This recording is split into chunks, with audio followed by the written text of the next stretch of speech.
That thing always cuts off. Always. It never finishes what it's supposed to finish. Anyway, let me know if my audio is all right. Found out right like 2 seconds before I logged in here that my son had been playing with my sound mixer, and so I sounded like a gremlin on here. I mean, he was cracking up, but I didn't find it very amusing at all on this Friday. And it's been a heck of a week. Like it's been a pretty big news week, and we're gonna hit a couple of things that I found fairly interesting this week. Not the least of which, last night, and this isn't on my show sheet or anything like that, but last night there was a little hubbub. So you had James O'Keefe, and if you've been following me for any amount of time, you know that uh, you know my feelings on like red flag laws and ex parte, what do they call restraining orders, TROs. Uh, so that happened last night, and it ties into our like Second Amendment rights and what this whole network is all about. This is the Guns in the 701 network. I am Leon Francis, your host, and this is Blackbeard Logic. And so last night I'm looking at this story come through on my Twitter feed, or X feed, I guess you call it now. Um, and it's James O'Keefe. Apparently, cops bust in his home, take all of his guns because some whiny, crybaby, sissy pants ex-employee got an ex parte TRO on him, meaning he wasn't there to contest it. Like he's completely out of the loop. This guy got a restraining order on him, and with red flag laws and restraining orders, your gun rights are automatically stripped from you. So cops come to your house, take all your weapons, which is a very good argument for never having all of your weapons in one spot. I'm just going to say that.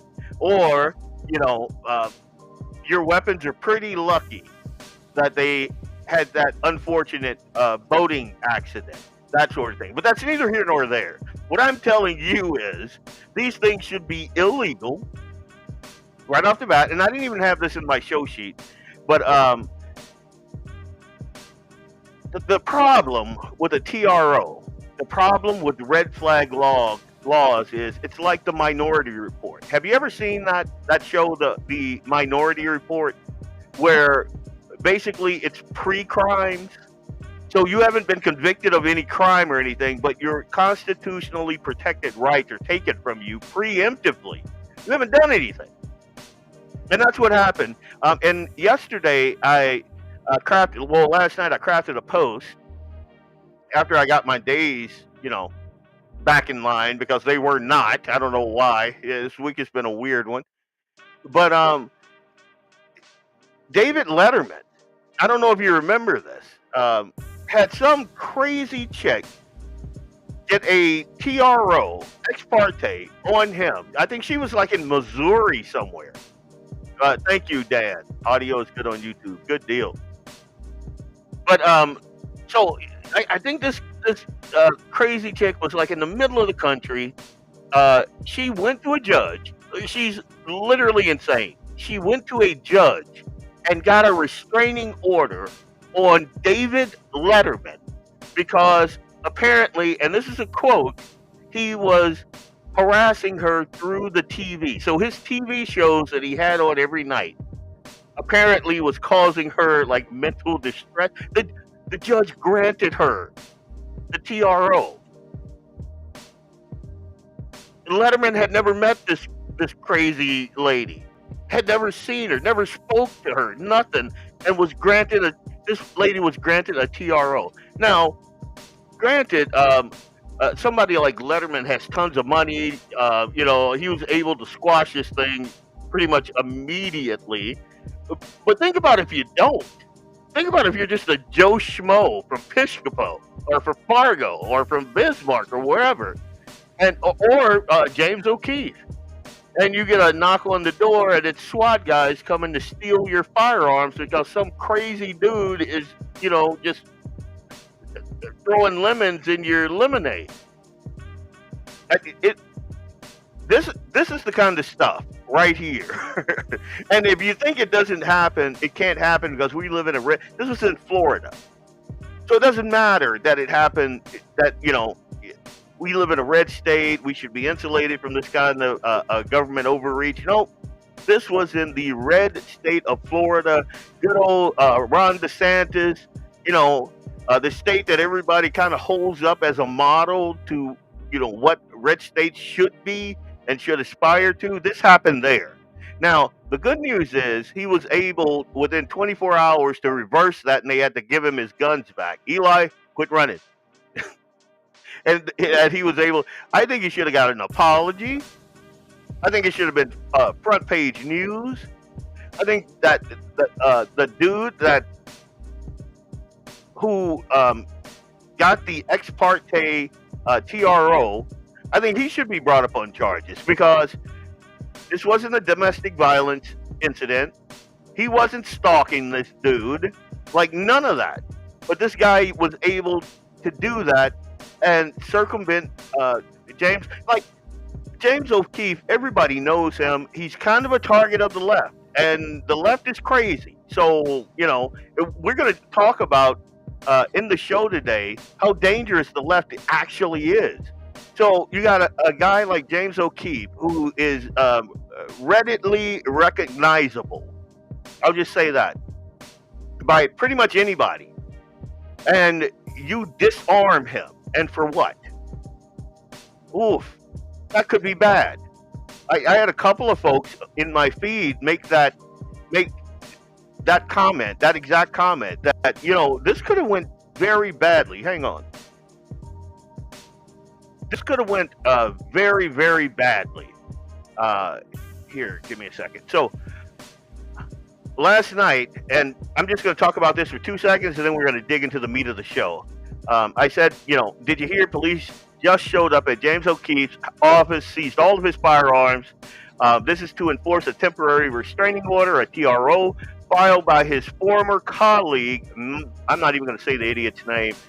The case is labeled domestic violence stalking, even though they have no family or domestic relationship and there was no actual stalking. And I said, this is exactly the problem with red flag laws and TROs, especially ex parte ones. O'Keefe wasn't even allowed in the courtroom to respond before it was just granted. And the judge, once he granted the TRO, well, let's backtrack. I gave the example of a judge once granting a TRO to an insane woman against David Letterman. Already discussed that, and the quote was, "He's abusing me through the TV." Ex parte TROs like this are 100% unconstitutional, should be illegal. Using one to disarm a journalist and shut down his investigative work raises serious questions about the abuse of the legal system. It's not protection. It's an attack on the First and the Second Amendment. And don't think for a second you're safe in a red state. This is happening in Florida. Due process still matters. And I got a ton of feedback on this. Priscilla says, the first time this was done in Maryland, the gentleman was shot dead in his home. His sister-in-law was mad at him and did the red flag thing. He never had his day in court. It was unconstitutional. And someone else said, Charlene said, that's what worries me about O'Keefe. There are a lot of crazies that would like to take him out, and that is 100% true.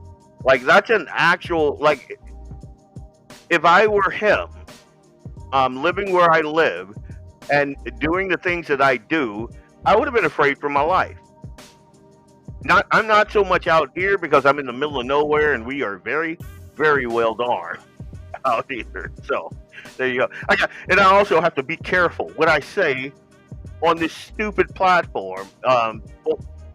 Obviously not Restream, but Facebook because I found out that I'm being severely shadow banned. Like I can post something.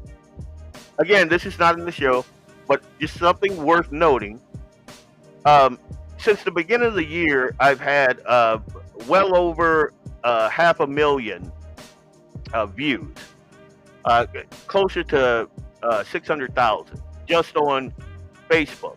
And that's with them shadow banning me. I can post something and 5 minutes later try to view as, and my post isn't there. Think about that. That's, to me, that's crazy. But that's someone like me, uh, you know, way out in the middle of nowhere.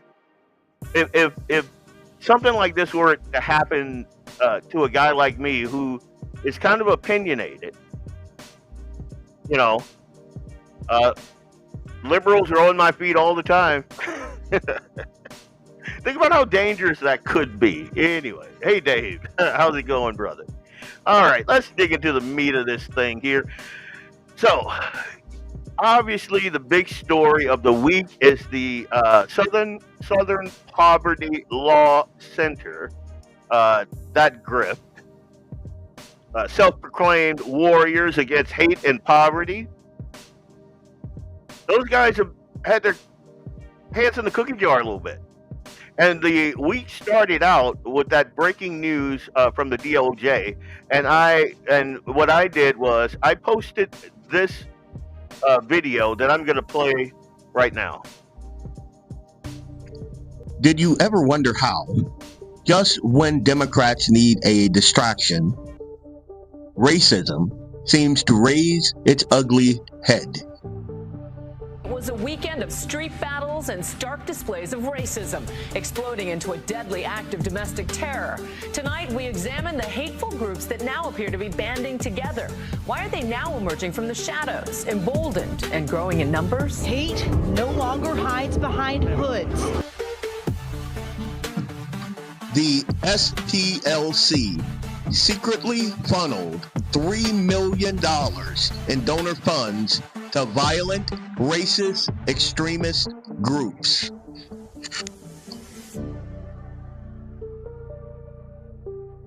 Behind hoods.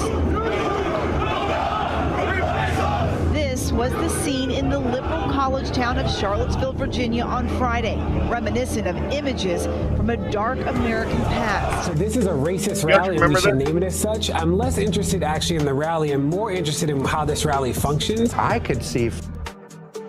They funded a large number of false flag right-wing organizations and events. How this rally functions. I could see from my office here in New York City how this was building. This was not just predictable, but predicted. Well, the most striking thing is how well organized it was. There was people doing crowd control. There were people dropping people off at specific locations. There was security. There were people handing out extra tiki torches. Everyone who was there knew exactly what they were signing up for. I'm joined now by... This is the ultimate grift. Manufacture the problem.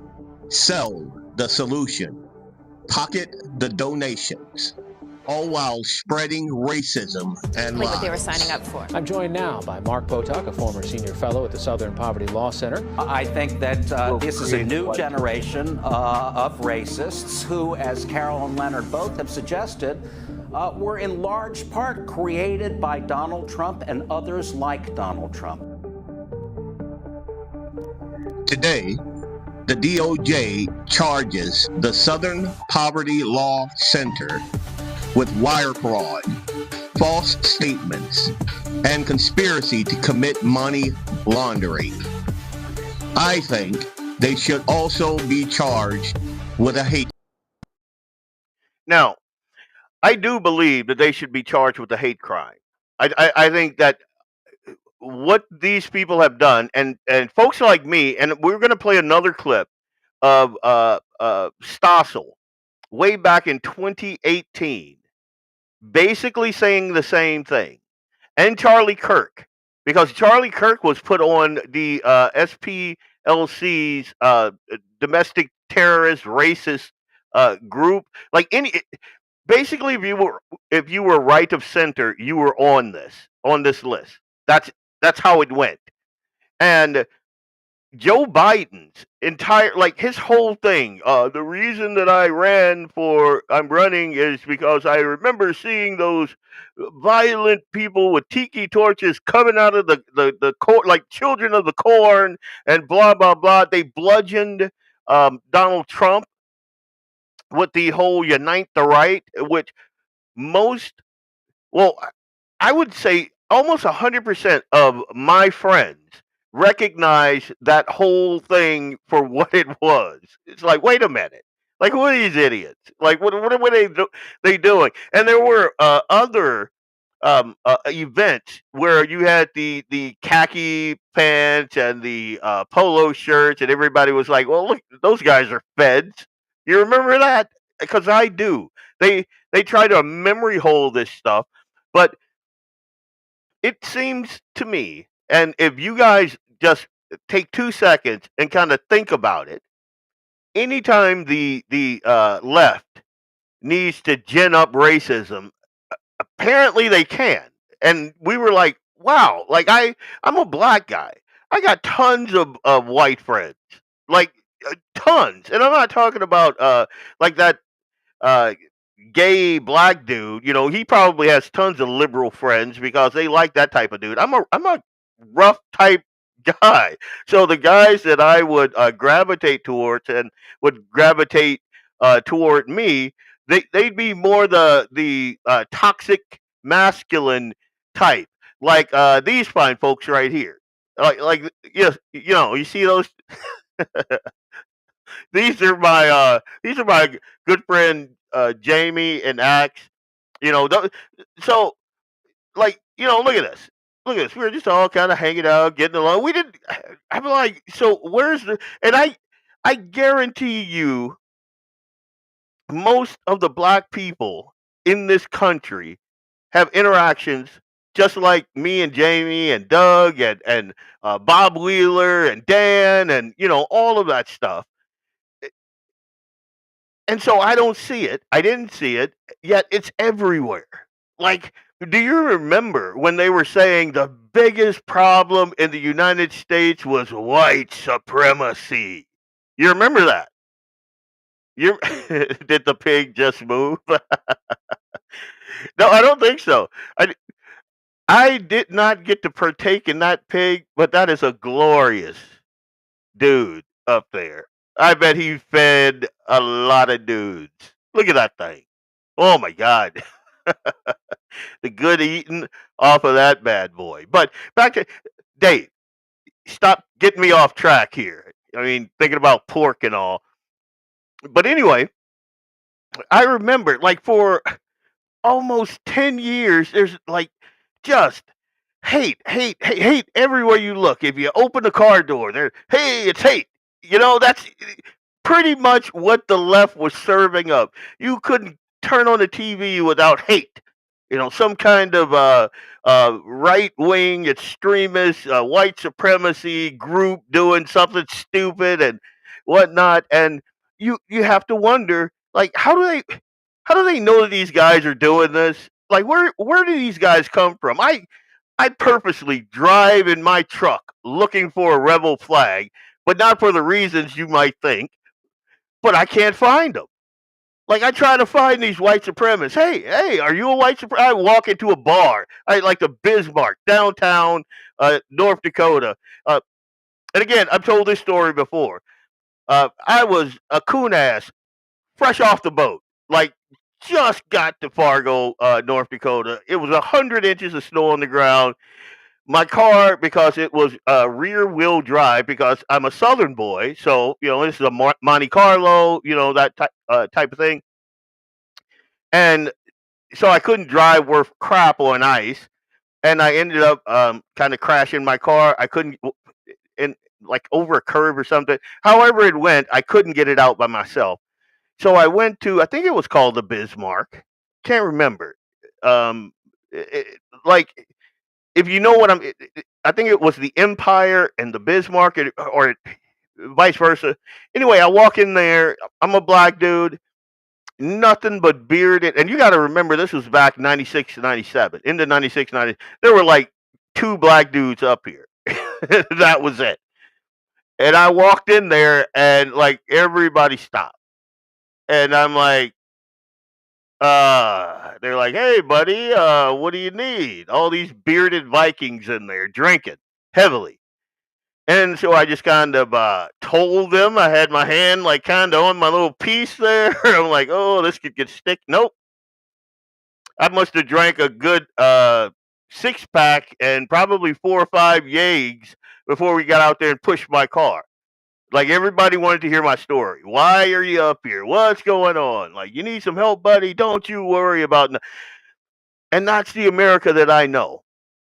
But if you watch any measure of the mainstream media, that is not what you get. You get all hate all the time. The white man's got his foot on your neck. And I'm looking around, I'm like, I'm all right, So I don't get it. Buffalo Wild Wings enjoying a tall Coors Light at the moment. Yeah, JD. Hey, JD, I don't know how long you've been on, but I just remember this picture here. We were just talking about this bad boy here. Remember that? How about that? A little bit of that right there. Good deal. Anyway, so let's get back to the show. It's Friday. I feel good.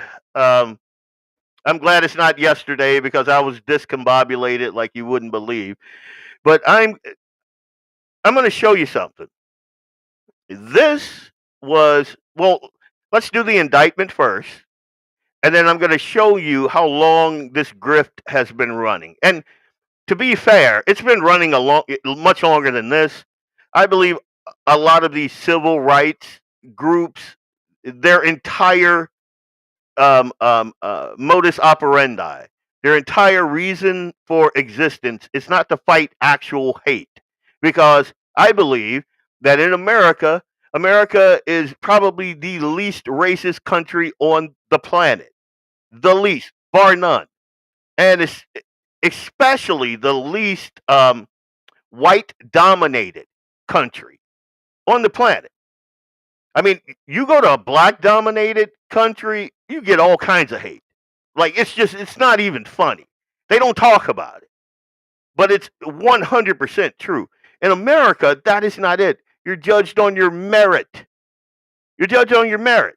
If you walk in my house, and I'm a black coon ass from Louisiana, so I'm Southern black. But if you walk in my house and your pants are sagging and you're using Ebonics and you got the gold teeth in your mouth and I'm looking at you with some side eye, I mean, and that's not me being racist. That's just me using mother wit. And I believe that we've been sold a bill of goods in this country for a very long time that says that white people are racist, and these groups glommed on to the grift, and they have made serious money off of the ignorance of liberals. Serious money. Here, let's play that indictment. Here today is to announce what the general just told you. The Southern Poverty Law Center, in a massive, sweeping indictment, has been charged with allegations of fraud and using the banking system to perpetrate that fraud. I just want to talk about a couple brief things here. The Southern Poverty Law Center themselves advertise to raise money to dismantle violent extremist groups for a period of at least a decade. They use their donor network to raise money to purportedly dismantle violent extremist groups. However, the SPLC, the Southern Poverty Law Center, used the money they raised from their donor network to actually pay the leadership of these very groups. I just want to say that again. They used the fraudulently raised money by lying to their donor network, thousands of Americans, to go ahead and actually pay the leadership of these supposed violent extremist groups. The groups, as the general laid out, include the Ku Klux Klan, the United Klans of America, Unite to Right, National Alliance, the National Socialist Movement, the Aryan Nation Motorcycle Club, and the National Socialist Party of America, and also the American Front. In at least one of these matters, our investigation revealed that funds were used to facilitate the commission of further state and federal offenses. totaling over $3 million. Wow. Furthermore, our investigation revealed that the Southern Poverty Law Center, on top of perpetuating this widespread, decade-long, multi-million-dollar fraud, conducted more criminal activity. They attempted to hide their criminal activity from our financial banking network. They set up shell companies and entities around America so that the financial institutions that we rely on as everyday Americans were deceived in believing that money was not coming from the Southern Poverty Law Center in the perpetration of this scheme and fraud, but rather fictitious entities they stood up to perpetuate this ongoing fraud. This is a serious and egregious violation of a group that purported to dismantle violent extremist groups, but in turn actually only fueled the hatred. This is an important case brought by President Trump's administration. We're thankful for the president for his leadership and funding of not just the FBI and DOJ, but his commitment to go out there and wipe out fraud and conspiracy and waste and abuse wherever it occurs, including the Southern Poverty Law Center. Even though this money was made to appear to be coming from legitimate people and legitimate entities, we at the FBI, with our great partners at the Department of Justice and in the state of Alabama, were able to comb through a decade worth of material, a scheme that took a decade to build, so that we were able to follow the money, because money never lies, and they got caught.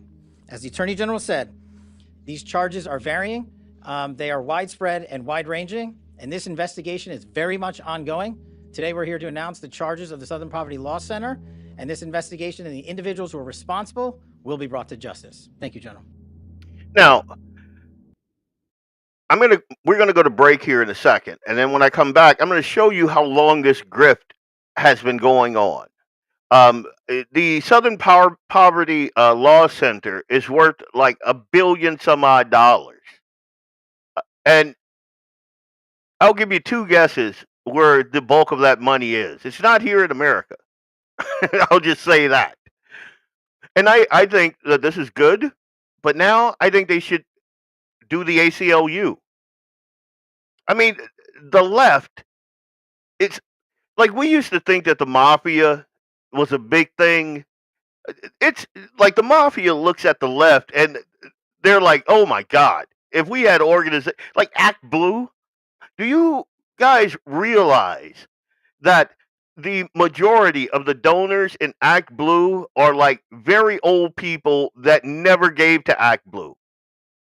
Like there are investigative reporters, which is why places like California is trying to do the Nick Shirley law, because there are investigative reporters that go out, knock on doors of these donors, and talk to these people and say, you've given like 100 times to Act Blue, and the people, on the other side of that donor list, the names that are attached to those donations, they're like, wait a minute, I never did that. Why aren't we investigating that? Like the left, and here, the other day, I came up with this graph, and I made a Facebook post of it. The Democrat Party isn't a political party anymore. It's an ecosystem. You have Antifa. That's their military wing. Now, you saw how hard the mainstream media went after, like, the Proud Boys. And, even just the media coverage and hype of, like, Unite the Right and all. Why don't we get that same thing with Antifa? Like, Antifa actually has billions and billions of dollars of property destruction, violence, theft of property, destruction of public property, assault, like just a litany of crimes committed. Yet you hear nothing. You're nothing. Nobody is going after them. The judiciary and their lawfare wing. We went through this with Donald Trump, and everyone that was connected to him, even by a hairstring, were drugged through the court system using lawfare. The media is the propaganda wing. Act Blue, their money laundering wing, which is huge, huge. And that is something that I think that if Republicans want to solidify their, go after Act Blue. Do that thing, and you will have everybody. You'll have all of us in like, yeah, let's do that thing. You'll have us all pointed in the right direction.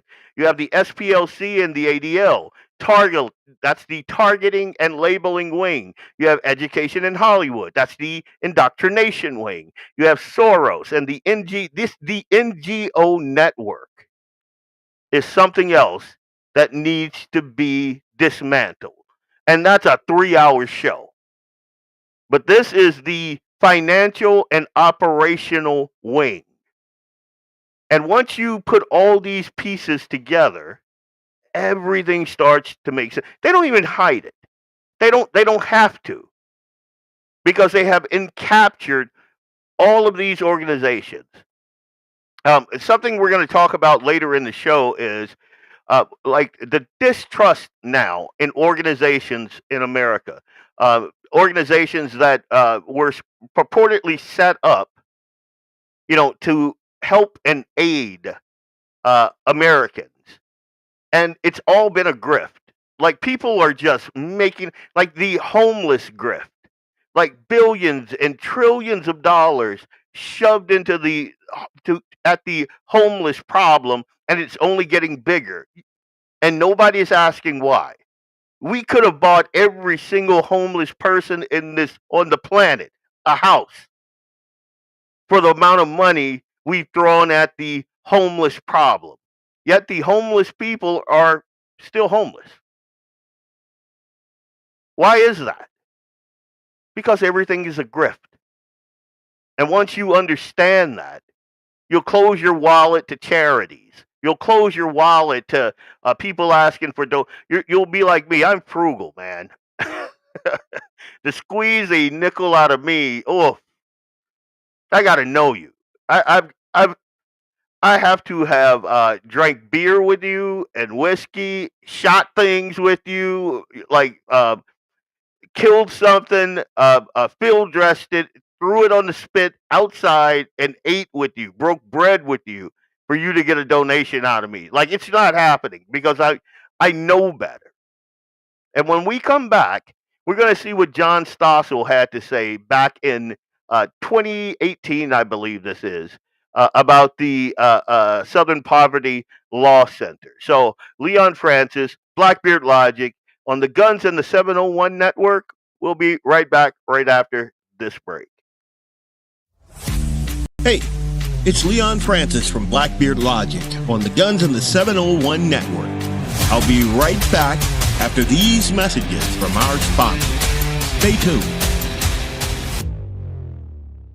When you want it done right, go where lemons go. Kalen's Auto Service, owned and operated by Kalen and Misty Foss, lifelong locals with over 25 years experience. From modern rides to classic restorations, they can handle it all. Top quality work, fair price, and honest hometown values. Located just 1 block south of Highway 12 on 6th Avenue West in Lemon. Kalen's Auto Service, serving you with all your auto repair needs. LAUER Auto Repair, located at 309 South Washington Street in Bismarck, North Dakota. Give them a call at 701-258-6308. The team of mechanics at LAUER Auto can take care of any problem your vehicle is having. And when you do business with LAUER, you can be assured you're doing business with a pro Second Amendment America First repair shop. There are plenty of other auto repair shops in the Bismarck-Mandan area. But why take a chance at patronizing a shop that might not have your beliefs at heart? Make no mistake. Make no mistake. LAUER Auto is your pro Second Amendment repair shop. When you talk to the guys at LAUER Auto, don't forget to tell them that you heard they are a sponsor of Guns and the 701 and that you appreciate their support of our pro Second Amendment, pro North Dakota live stream and podcast. That's LAUER Auto Repair, 701-258-6308. 701-258-6308. Located 309 South Washington Street in Bismarck, North Dakota. Come on, no. Welcome back. It's Leon Francis with Blackbeard Logic on the Guns and the 701 Network. Let's get it. Leon Francis, Blackbeard Logic, Guns and the 701 Network. And Dan, you are spot on. The Hegelian dialectic: create the problem, watch the reaction, be the hero, provide the solution. Everything is not what it seems. and you were spot on. And Democrats are very, very good at that. Back during the civil rights movement, there was a lot of that going on, and it's why people like me, I don't look up to people like Martin Luther King, because I knew what a piece of crap he was, and I know that he was being used to get the black folks, to get those black votes for the Democrats. I know that. Like it, I've been saying that since the Chris Berg days. I don't know how long. The longest person on my feed remember me from, but I was the guy that wrote forum articles denouncing MLK and putting forth civil rights leaders who were actual civil rights leaders, who were honest men of actual character. Like we talk about MLK, content of character and not color of skin. If we judged MLK on the content of his character, he'd be in a jail cell. He wouldn't have gotten shot. He would have been in a jail cell because he was a crack addict. He was a cocaine addict. He abused women. He was a philanderer. He was not a good person. But anyway, I digress. I'm gonna calm down a little bit before I lose folks on the stream. We're gonna go to John Stossel, somebody I've been following for a very long time. Good God, I can't even remember the first time I saw a Stossel video. Now I don't agree with him 100% on 100% of things, but he's pretty dead on I'd say 80-90% of things. He's like a libertarian in the truest sense of the word. Like we get new age libertarians and that sort of. Stossel is old school libertarian. That's why I like him. That's why I followed him for so long. But this is him back in 2018 talking about the Southern Poverty Law Center. There are dangerous hate groups in America who will warn us about them. The media have an answer. The Southern Poverty Law Center. The Southern Poverty Law Center. The Southern Poverty Law Center, based in that building in Alabama, calls itself the premier group monitoring hate groups. Looking at their map of such groups, you'd think America was consumed by hate. My God. I once believed in the center's mission. Well-meaning people still do. Apple just gave them $1 million. But what donors don't know is that today the center smears people who don't deserve to be smeared. The presence of radical Islam. This woman grew up in Somalia, suffered female genital mutilation, so now she speaks out against radical Islam. For that, the center put her on its list. So, did you see that? This woman was a Muslim. She experienced female genital mutilation. And I'm not going to get into that. Look it up. But it is a very heinous thing meant to rob little girls of the pleasure that comes with having sex.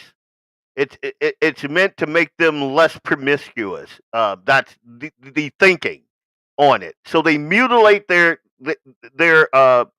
lady parts so they can't derive pleasure from the act.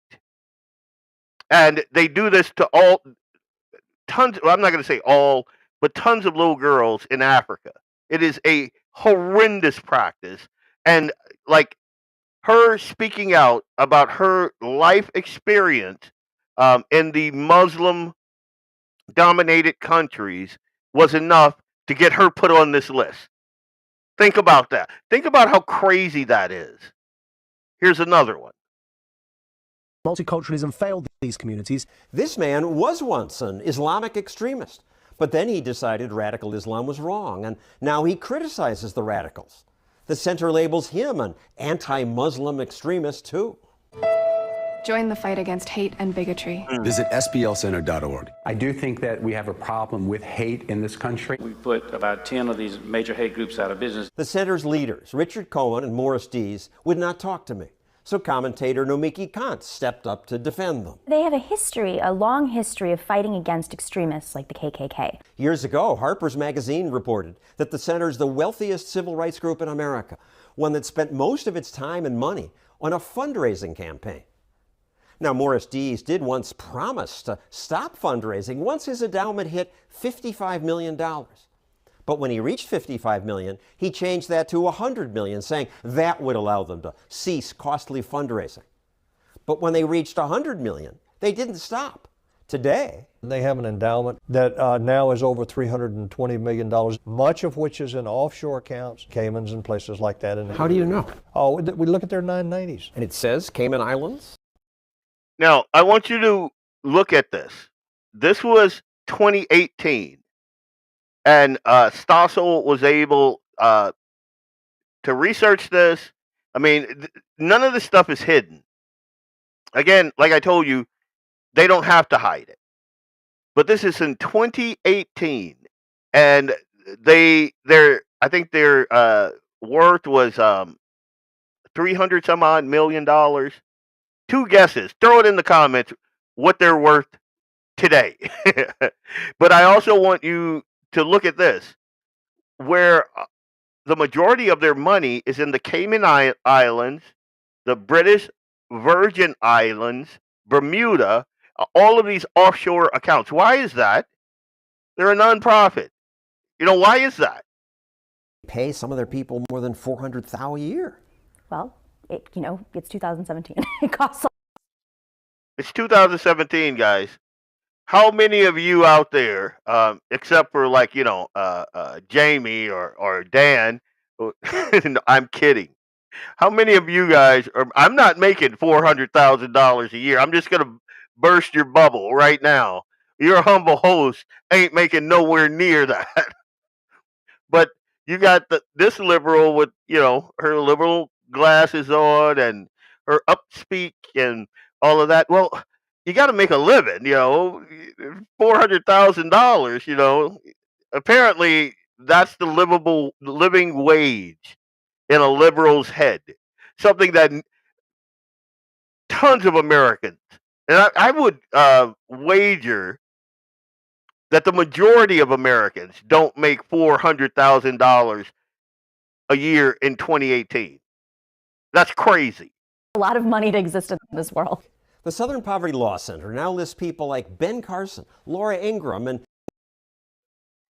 if Ben Carson is a white supremacist or extremist of any kind, we're doing this thing wrong. I love Dr. Ben Carson, but he is the furthest thing. When I think of a right-wing extremist, he doesn't even make the top 500,000. This guy is so mild-mannered. I don't think I've ever heard him utter a mean word about anyone. Like Laura Ingraham, I can see, I little fire, we all know who she is. But to have someone like Dr. Ben Carson labeled as an extremist, that's a red flag. I mean, like, what are we doing? What are we? If you are to the right of Dr. Ben Carson, you are a white supremacist, apparently. Everybody is to the right of Ben Carson because he's the most meek and mild-mannered person you would ever want to come across. I met the guy in person. Like, his voice, you have to, like, get real close to him just to hear him speak, He's passionate and all, but if he is an extremist, my God, what are we doing? And Jeannie Pirro is extremist, but it doesn't list Antifa, the hate group that beats up people on the right. The center's become a hate group itself. It's now a left-wing, money-grabbing slander machine. And he's spot on about that. Now, this was in 2018. I'm going to show you something here. 1 second. This is their filings from last year. Well, no, 2024. And I believe that these are doctored. it's showing here that they brought in 129 million in revenue from 2011 to 2024. It looks like. No, that can't be right. That's just in 2024, and their expenses was exactly that.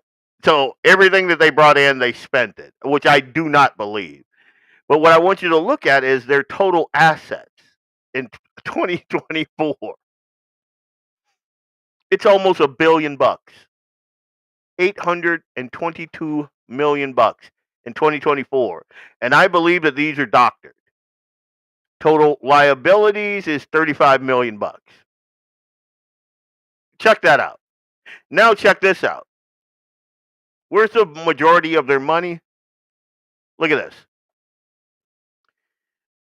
Look at this. The SPLC had 518 million in total assets, up from 477 million on last year's balance sheet. And this was, I believe, this was 2024. But what I want you to look at is down here. This past fiscal year, the SPLC's non-U.S. equity funds rose to 121 million, compared to 92 million last year. While the SPLC is entitled to invest this money as it sees fit, stashing over $100 million in offshore accounts is certainly a curious decision for an organization with poverty in its name. Putting tens of millions of in tax havens is, and think about that.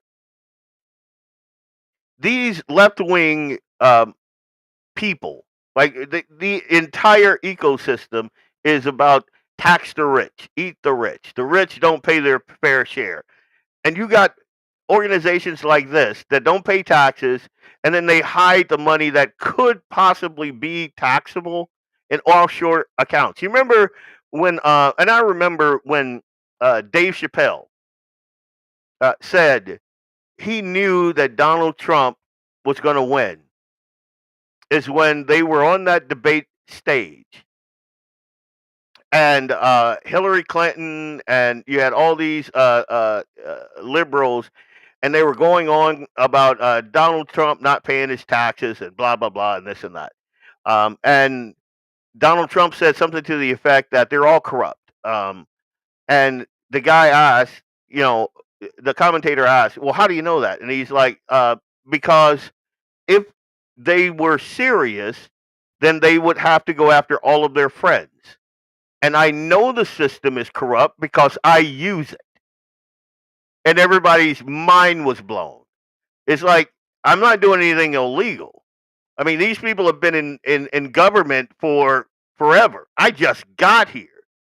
Everything that they're saying that I'm doing, like with tax, like he's not paying his taxes, he's using these loopholes and blah blah. They could have stopped all of this, but they're not going to, because all their friends use the exact same tax havens that I use.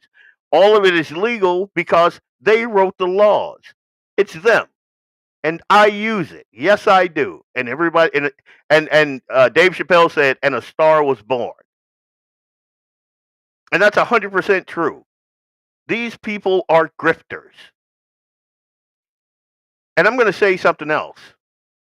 I believe that the more we dig into this, you're going to see a lot of right-wing influencers that have been paid by shell companies of the ADL and the SPLC and other liberal think tanks and grift firms, in order to sow division among the ranks. I guarantee it. I guarantee it. That's my Southern coming out there. Dave, wow, I didn't learn that in... Oh, you must be referencing the MLK. Dude, I've been talking about that dude for a very long time. Like, ever since I set foot. Like, I think the first public exposure that I had in this area way back in like 90 something, the end of the 90s, was about MLK. Like, I don't celebrate MLK Day. I don't think that we should. I think he was a garbage person. And in one article, I named about 20 people that deserved to have. Like, if you're gonna do this whole Black History thing, I named about 20 people who, like Rosa Parks. How many folks know that Rosa Parks was a plant? Yeah, she was an actress. She had a car. They tried to stage that whole bus thing like 3 times. They did another. They tried to stage it another time with another actress. They tried to stage it with her a couple of times. This is the one that we all know and remember. That's the one that took. Like, it's all a grift, all of it. It's again the reason we homeschool Eli is because I want him to know real history. I want him to understand what this country is really all about, not the BS that they teach you in school. Because I guarantee you, I could have a podcast and blow all of your minds with actual history. And my history is flawed because it's coming from like my understanding of ingesting knowledge. And if you've ever met me, you know, I'm all right, but I'm not the brightest bulb in the box. But even I know, even I can see when things are like, wait a minute, wait, what's going on here? This isn't right, sort of thing. Like, my thoughts on Malcolm X might surprise you. My thoughts on the original Black Panthers might surprise you. And history is not black and white, which is what they try to teach you in school. It's not. It's complex, man. It is complex. When I talk about the Black Panthers, I talk about what was going on in that time. White people being stupid, black people being used, the communists. Like, if there is a winner in American history, and this is going to cheese your noodle, if there is a winner in American history, it is the communist movement. We'll talk about that on another podcast because I think that they've been wildly successful. Martin Luther King was a communist. That's what he was. He tried to run from that label when they started investigating him. He was like, oh, no, I'm not a commie. I'm not a commie, but I want a chicken in every pot. You know, he was that type of dude. and that's why they liked him. That's why he was prolific. People listened to him. He had that commanding presence from sea to shining sea, and blah, blah, blah, blah, blah, blah. And it was all BS. When he was done with his plagiarized speeches, the second he got off of that podium, he put baby powder on the back of his hand and he slapped the lady of the evening. That's the type of dude he was. He snorted a line of cocaine, baby powder on the back of his hand, and he was slapping. Anyway, I'm done. All right, I'm done. I'm done on that, dude. Don't get me started, Dave. Yeah. There's again. You want to go there? 2 seconds. Adolf Hitler admired a lot of Americans. A lot of Planned Parenthood, Margaret Sanger. He actually invited her over to Germany because he wanted to understand the American answer for the black problem. Eugenics was not a German thing. It was an American thing that Germans learned from Himmler. Dude, I could go on.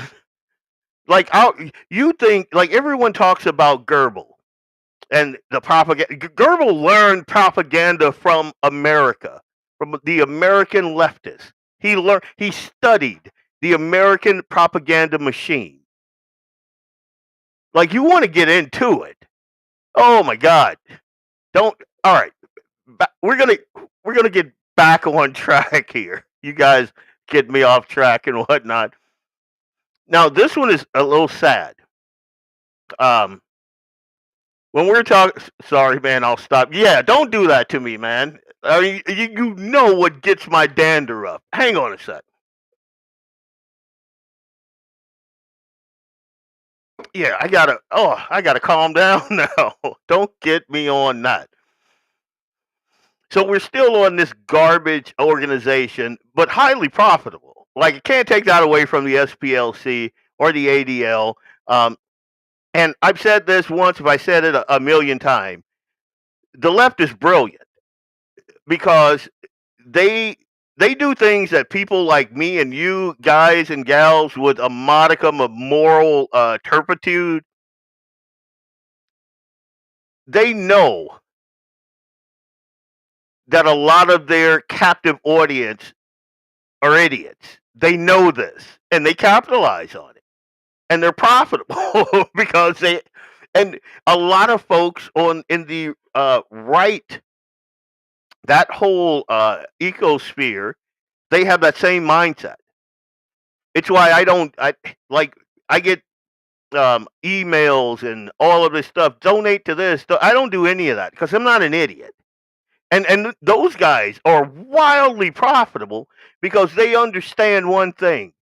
People like to glom on, even if they have a inkling that it's a grift.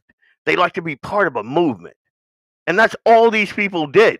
That's all the ADL did. That's all the SPLC did. They capitalized on the ignorance of their captive audience, and it's been wildly profitable. Wildly. But it's also been very, very dangerous. And this point that I'm about to make will be the most poignant point that I'll make on this topic. The SPLC is dangerous. The left is dangerous. How do I know that? Watch this. Understand that they're literally putting high school chapters of ours on a hate group next to the KKK and next to neo-Nazi groups. And I mean, we can laugh this off. There's an element to this. Remember that there was a shooter that went to the Family Research Council years ago, inspired by the SPLC list. This is them trying to make us basically surrender at Turning Point USA. We're going to do the opposite, and our students are only going to lean in even more. But they can't debate us on our ideas. They cannot have dialogue. They cannot actually go onto the merits of why they are right or why we might be wrong. Instead, they must smear us with the age-old one-liner that you are a racist or that you are a hater. And they're finally realizing the power of Turning Point USA, which is why they put us on this list. Well, when you're effective, you're a threat. When you're effective, you're a threat. And I wanted to, in this segment, on that. This guy was over the target, Charlie Kirk. He was over the target. They put him on the list. And he was I'm just going to say he was a big target. He's young. He's articulate. He was reaching the young folks in their indoctrination camps, in the very place where they're indoctrinating our children. What Republicans and conservatives and folks on the right were doing, we were basically talking to the grown-ups, trying to get them to see reason. And the left knew better. Communists, they know better. Get them young. That's why they want Head Start. They want your kid as young as they possibly can get them. Shoot them up with all that experimental garbage. And then mold their very malleable minds in these public school settings and things like that. And we were not effective on those campuses until Charlie Kirk.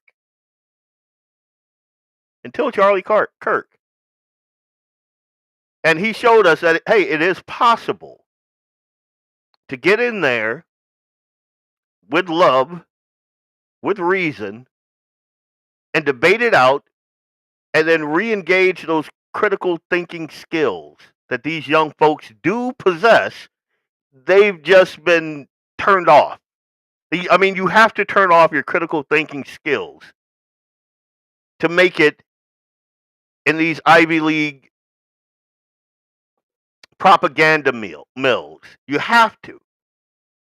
I mean, how else can you get a female who God put in her a nurturing spirit? How can you get her to turn that off and say, my body, my choice? How can you do that?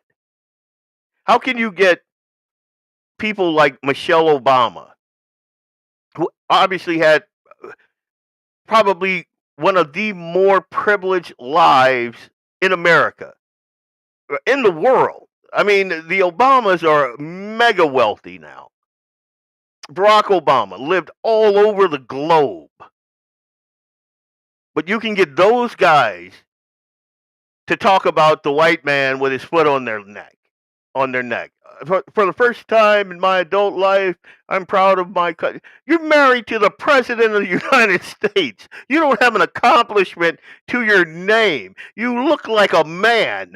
And here you are on the world stage, powerful, with a massive audience, a massive voice, and you're going to push this.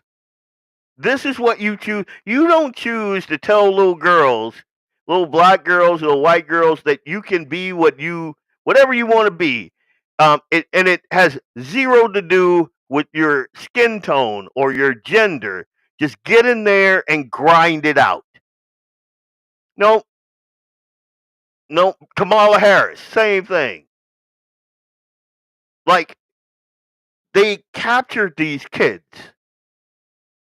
And then they saw Charlie Kirk go into the belly of the beast and reach people. Reach these kids. And it is my opinion, they put a target on this dude and they took him out.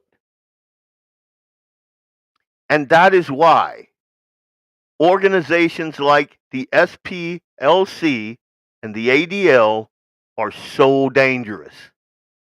They want you to believe that it's the right that's dangerous. We are. But we're not crazy. They're crazy. They're certifiable. We are dangerous. Like, I don't know, I cannot think of a single one of my, especially male friends, that are not dangerous. My son, I'm raising him to be dangerous. Dangerous. There's nothing wrong with being dangerous. Because we got people, like the people that murdered Charlie Kirk, running around in this country with money, with power, with influence. If you're not dangerous, you're going to end up a victim. And with that said, I'm Leon Francis. This is Blackbeard Logic on the Guns in the 701 Network. This is our second commercial break. Be right back right after this. Hey, it's Leon Francis from Blackbeard Logic on the Guns in the 701 Network. I'll be right back after these messages from our sponsors. Stay tuned. Lauer Auto Repair, located at 309 South Washington Street in Bismarck, North Dakota. Give them a call at 701-258-6308. The team of mechanics at Lauer Auto can take care of any problem your vehicle is having. And when you do business with Lauer, you can be assured you're doing business with a pro Second Amendment America First repair shop. There are plenty of other auto repair shops in the Bismarck-Mandan area. But why take a chance at patronizing a shop that might not have your beliefs at heart? Make no mistake. Make no mistake. Lauer Auto is your pro Second Amendment repair shop. When you talk to the guys at Lauer Auto, don't forget to tell them that you heard they are a sponsor of Guns and the 701 and that you appreciate their support of our pro Second Amendment, pro North Dakota live stream and podcast. That's Lauer Auto Repair, 701-258-6308. 701-258-6308. Located 309 South Washington Street in Bismarck, North Dakota. I am Leon Francis, and this is Blackbeard Logic on the Guns and the 701 Network. Let's get it.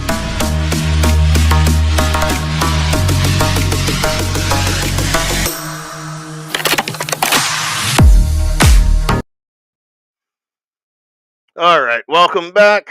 Welcome back. Yeah, you guys get me on a tear sometime. I like it though. I mean, it's a good little outlet. Leon Francis, Blackbeard Logic, Guns and the 701 Network. So SPLC. I think I'm gonna be with my buddy Harry Schumacher on Open Range on Beck Wednesday or Thursday. I'll nail it down. I'll throw it on my social media. And we're going to talk a little bit about the SPLC and the history of the SPLC, what's being uncovered now, and that sort of thing. So stay tuned for that. I mean, as you guys probably already know, for Tuesday's show, we had Dustin Garlow on, and it was a good show. And if you missed it, I put a link on my social media so you can go and take a look at it. It was a pretty good show, but I had a family issue that came up. My dad, who was very stubborn, and who doesn't listen because, he's 150 years old, so he's got that right. But sometimes, he does things that he really shouldn't do without assistance. And I understand it, but he took a spill, had to take care of that. But I couldn't do the show. He's okay. Everything's fine with him, but I was not able to, and I was happy that we were going to have Dustin in the hot seat. And he, instead of being in the hot seat for one segment, he filled in for me, the incinerator, the entire show. So I'm happy he did that. It was a very good show, very lively. Dustin and I, we have like a sibling relationship. Like back in the day when I first came on the political scene in North Dakota, me and Dustin and Port, we were like the three amigos almost. And then I leave for a bit and I come back and I'm just like, what? Wait, what? But the things I can't take away from Dustin is the dude is very smart. Like when it comes to crunching numbers and data and that sort of thing, like I'm down here. Dustin is well above me. And I used to, as a younger man, to kind of hold I'm not that dude anymore. Dude, nope. I will build you a data set that will crunch that data for you. I am not the dude to do it, but Dustin is. So you need guys like that. And he sat in for the entire show in my spot, and I'm grateful for that. But I will be on with Perry Schumacher on Open Range, Beck TV, next Wednesday. And I'll put out reminders for that. So, you guys tune in for that. It's going to be a blast. We're going to talk about this evil entity that is the SPLC a little bit more. So, in this hour, two topics. One, and I'm going to get through this one quick because I don't like Ilhan Omar. I think she should have been gone a very long time. I hate having to talk about her. I really do. But something she did this week, it's worth talking about. I mean, I remember them just dragging Trump through the muck and the mire because apparently he does what every other businessman on the planet does. Uh, he builds a building. It's the best building. It's the most glorious. It's the most expensive. And he goes into the bank and he goes, "This building is worth $2 billion, hands down, and that's a steal. That's a deal." And then the bank goes, "Okay, Donald." He does. The banks did exactly what I would do if someone came at me with that line of BS.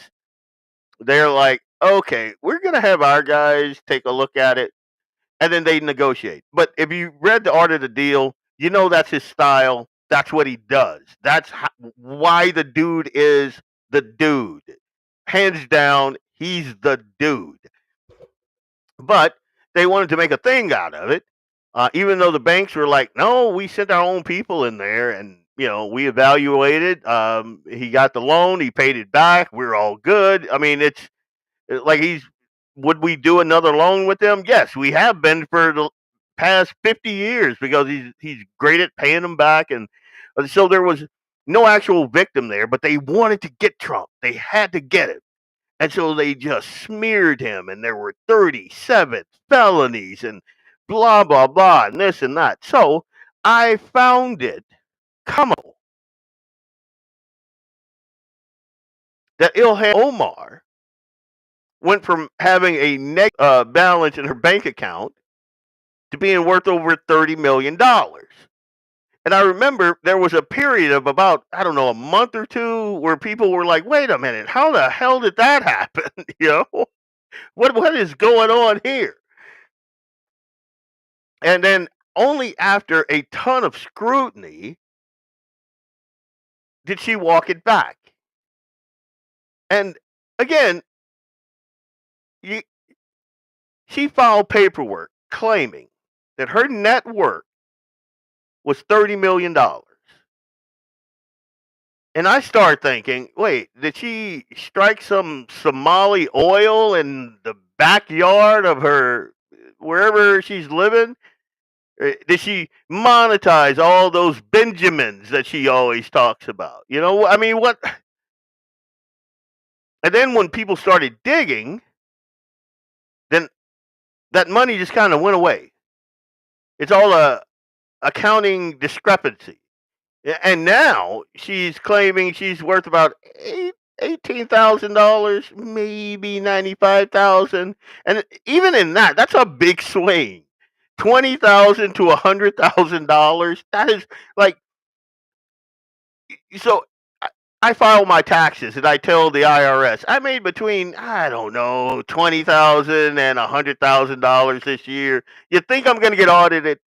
Throw it in the comments. Do you think your boy is going to get audited? If I send to the IRS, I don't know how much I made. It was somewhere between 20,000 and 100,000.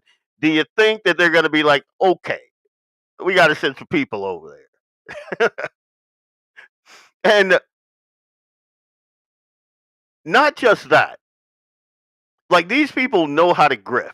And I don't believe that Ilhan is up there alone and she's the only person up there grifting. But because of all of the fraud, the massive amount of fraud in her state, I think that a lot more eyeballs are on her. So I don't feel sorry for her. I don't think she should have ever been a congressperson. I don't think she should. I mean, her background is sketchy enough. And it's well known, her background. Like, her last name isn't even Omar. I mean, do just 2 seconds of digging, and you'll find that out. You'll find out that that the family that she came over with wasn't even her family. Like, it's wild, that story. But to bring it back to here, she's going to tell us that one minute, she's got enough money to, like, charter private jets and have Diddy parties, and now she's like, "Oh well, QuickBooks made a mistake." And the funniest thing about that is, when you look at like her holdings. After she downsized, that winery that was worth millions, all of a sudden went poof. It went completely away. Like, oh, nothing to see here. Yeah, like if, yeah, I can't imagine waking up and hearing that voice. Absolutely. Oh, I can't even. I used to be able to do a Ilhan. The way she speaks, like, no, Leon, you can't say that. I'm not going to say what I was thinking. So, Dan, I'm going to sit on my hands on this one. But you're right about that. I could not deal with her. I'd be like, what? What's in your mouth? Spit that out. What are you doing? But here, I'm going to play this. I call it Fishy Ilhan. Oh no, Omar. Here we go. To disgraced Minnesota Congresswoman Ilhan Omar. She's been the subject of multiple accusations and controversies, and today she's facing renewed scrutiny over major discrepancies in her financial disclosures, particularly tied to a California winery and her husband's business holdings. In those filings, Omar reported that she and her husband held assets valued at $30 million. Much of that was tied to two businesses connected to her husband, a venture capital firm called Rose Lake Capital, and also a California-based winery. The winery alone was listed as being worth between $1 million and $5 million. The sudden increase in her worth raised red flags. Watchdog groups and House Republicans launched investigations. There are dangerous hate groups Oh my in God! America. Sorry about that, guys. Oh, come on.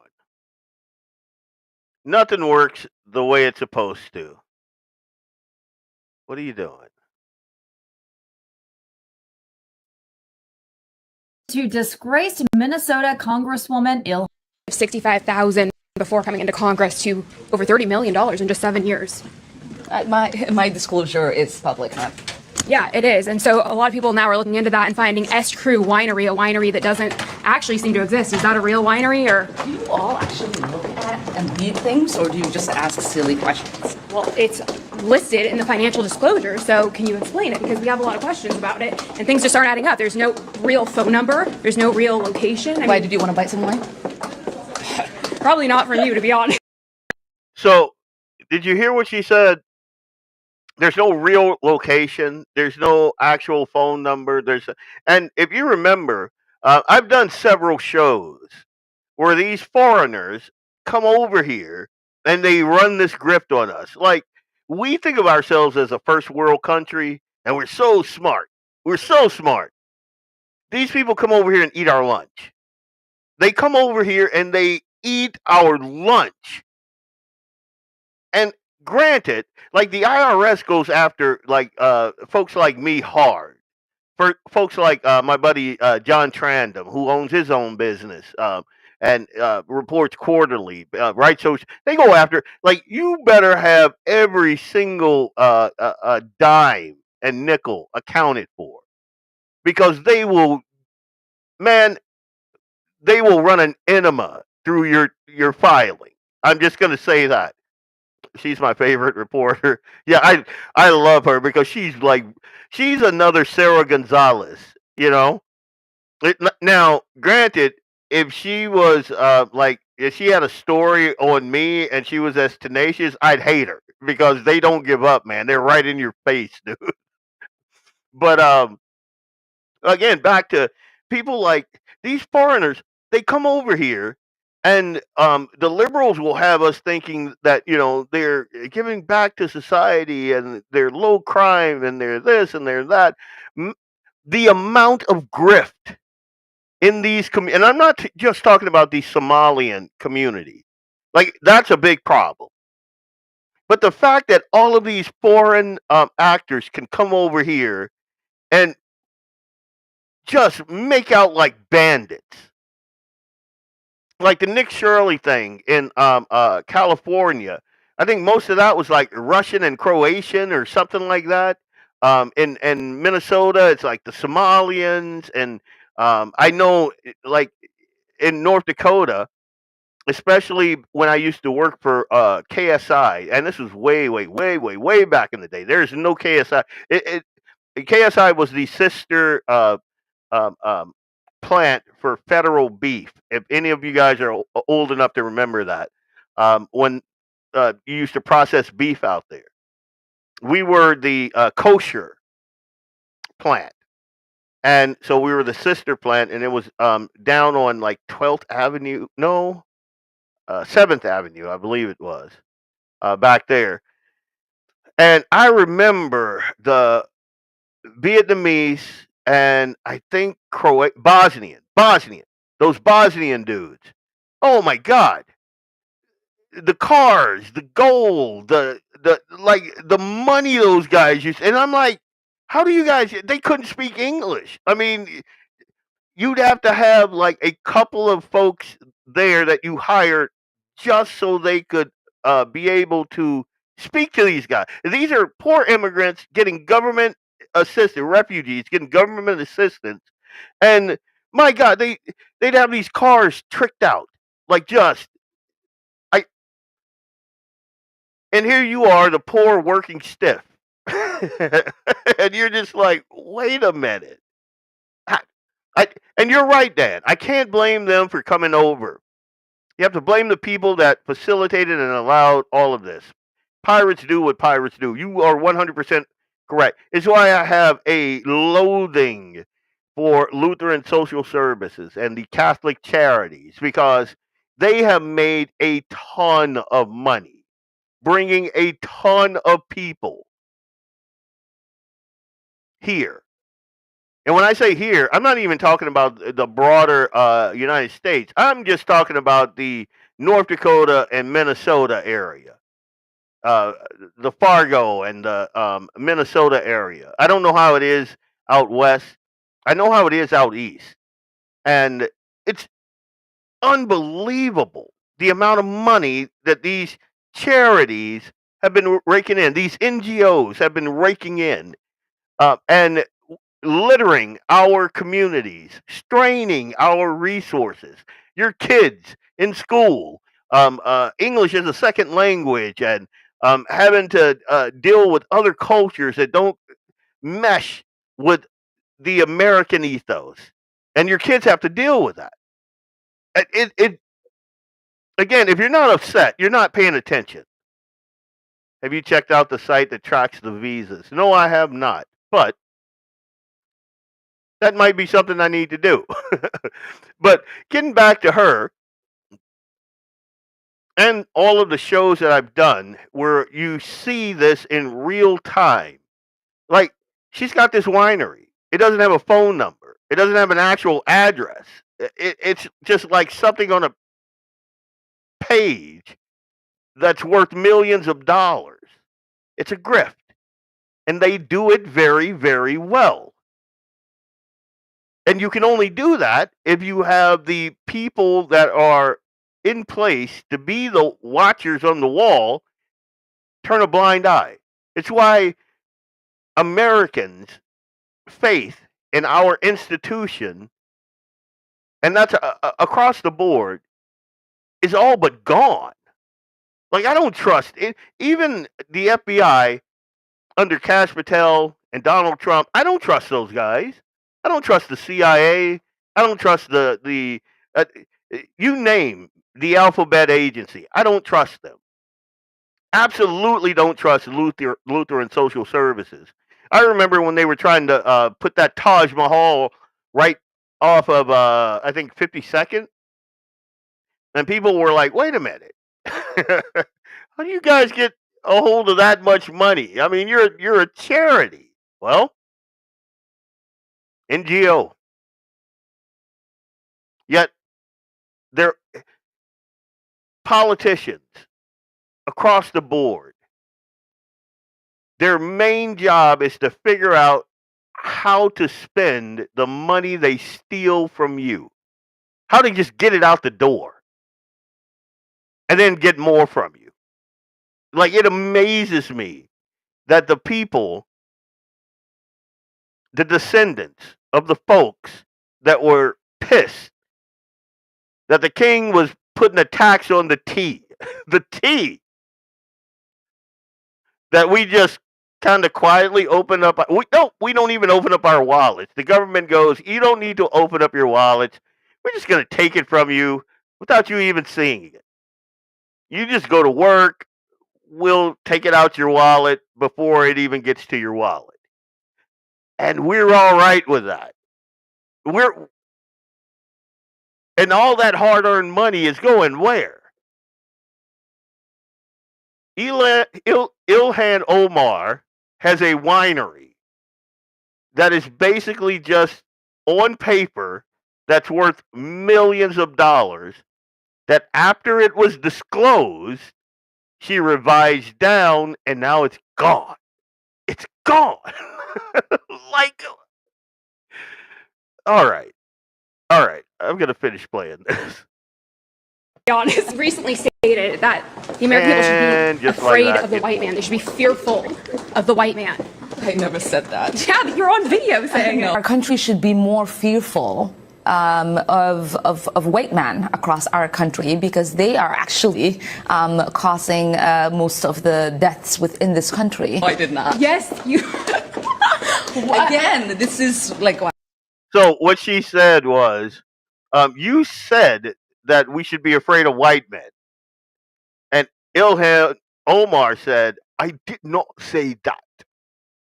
And so they played the clip of her saying it.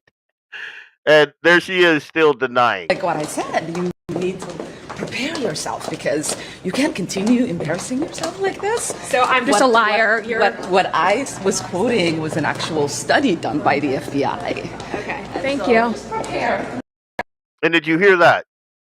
Now, Ilhan wasn't wrong.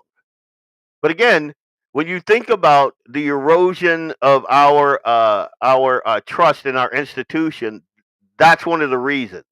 The FBI actually said that, which is a unmitigated lie.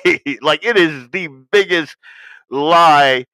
I can't stress enough how big a lie that was. And the FBI coming out under the Biden administration and Obama administration saying that white supremacy and white domestic terrorism was the biggest threat in the United States. And you're like, wait a minute. Like, all you got to do is have eyes. And you're just like, wait, what? But because they said it and the media spins it out there towards you, you're supposed to just swallow it. So she said that, and she even backed it up. And she's not wrong when you given the sources of her information. It's the craziest thing, and we lived through. Again, George Washington and those boys, they'd have been shooting by now. I'm just saying. All right, thank you, Congresswoman. Let's finish this. Omar, the last time I spoke to you, you said that I was stupid for asking you about your financial disclosure, but there's some discrepancies on there. Would you like to explain them? How did you make such a big mistake on I this? still do think you're stupid for asking me anything. I am? Yes. Well, what about the American people who are wondering how you made such a big I have mistake? explained I think to the you're American stupid people. for asking me that. I have given them the explanation. Do you want to tell our viewers? Because they're I don't want to tell you jack shit. Oh. How about that?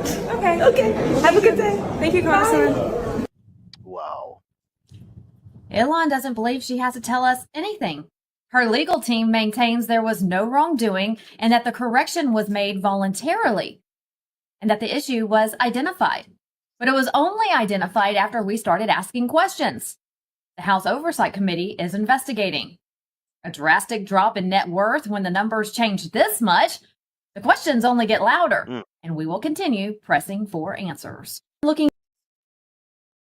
Yeah, that is just crazy. And again, anybody with eyes to see can see how that was 100% grift. Now, the thing that's really going to cook your noodle is, like, I've had conversations with friends of mine. Do I think anything's going to come of this? No. Like, we see, like I am outraged by new findings pretty much every day. And until I see arrest coming, till I see what was it? The $11 billion in the grift in Minneapolis. Until I see that money recovered, and I see a story on that, and I see the NGOs tied to that, the heads of those guys going to jail. Until I see people like Tim Walsh and Ilhan and all those folks being perp walked, it's just another story. It's true. There is theft. These people are all crooks. But why wouldn't they be? I mean, what's the downside?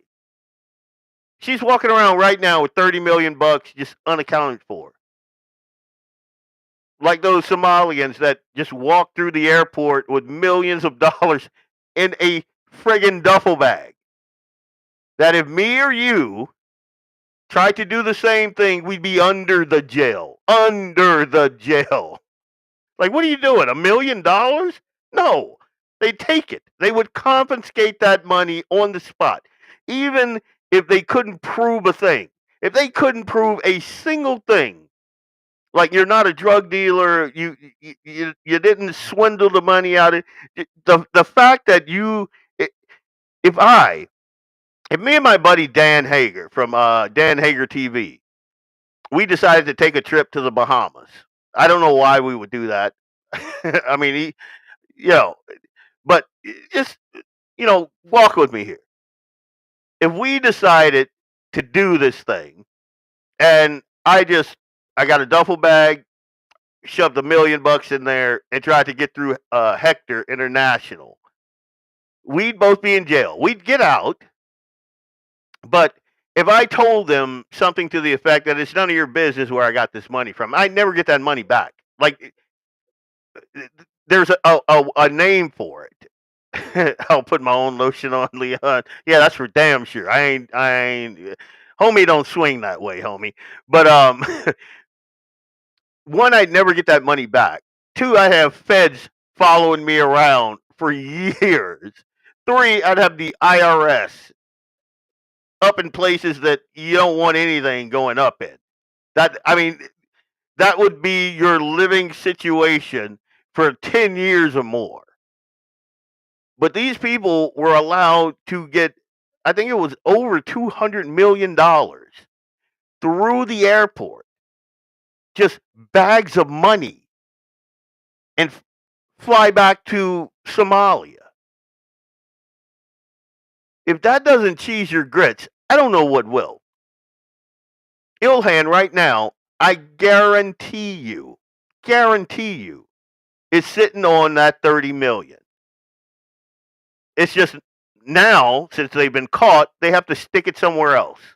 Her stock portfolio is going to, just wait, next 5 years, it's going to just outperform Nancy Pelosi. I guarantee you it will. And until I see her and her husband perp walk, this is just another story to get my blood up. That's all it is. And the IRS will keep rolling on. They'll keep stealing your money. They'll keep stealing the sweat equity of your labor, the money you could leave your kids. They're going to just keep doing it because there's no repercussions. There's none. Like I said, they don't believe that we are dangerous. I believe that we are.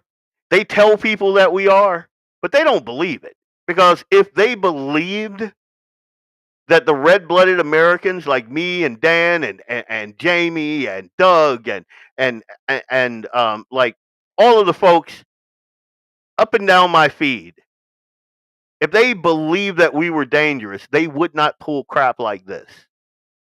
If they believed that we were of the same metal as our founding fathers, there's no way they would pull crap like this. There's no way. Because they would understand the ramifications. They would understand it. And I'm going to put this segment to bed right now while I have a fairly stable blood pressure. What I'm going to end the show on is this, and I'm going to segue into this. So, I don't know how many of you guys are fans of Shawn Ryan. I have been a fan of Shawn Ryan for quite some time. Like I like shows like Joe Rogan, and I know, and again, you guys have to, with me, I don't throw the baby out with the bathwater. If people say a couple things I don't agree with, I'm not that type of person. So Shawn Ryan, I like his podcast. I like Joe Rogan. Even though sometimes, and again, Joe Rogan is a jock. I like to listen to him because he is to me, he's a knuckle dragger like I am. And he is. So he gets things right, he gets things wrong, but the meat of the reason I listen to people like that is it keeps you grounded. Like when you listen to these podcasts, you don't feel like it's political speak. Like they're not trying to game you. It's just conversations amongst dudes. And with Shawn Ryan, because I'm kind of in that whole like my friends, family, organizations that I work with are military oriented, and that's the world that Shawn Ryan comes from. So I listen to him routinely. So he had this interview, and the interview went for like 6 hours. Like they had to break it up into 2 different interviews, but there was a lot in these interviews, and it ties into, like, they're talking about the Pat Tillman situation. They're talking about Iraq and Afghanistan, and just tons of problems. But what I'm gonna zero in on in the next segment, after we come out of this break, it affects like our war fighters now. It affects the Donald Trump. It affects our military machine now. And it is like, if you listen to the entire thing, and I hope you do, I hope you just sit down like I did, and I broke it into like 3 days, I think it was. I just sat out in my garage, cracked open the cold one, turned it on, and listened. It is mind blowing, especially when you see, like, again, I have tons of veteran friends, and they're salt of the earth people, good people. But some of the guys calling the shots are not. And I shrink from using profanity. So before I do, I'm just going to, Leon Francis, Blackbeard Logic, Guns in the 701 Network. We're going to be right back right after this break. Okay, let's go. I am Leon Francis of Blackbeard Logic on the Guns and the 701 Network. Let's get it.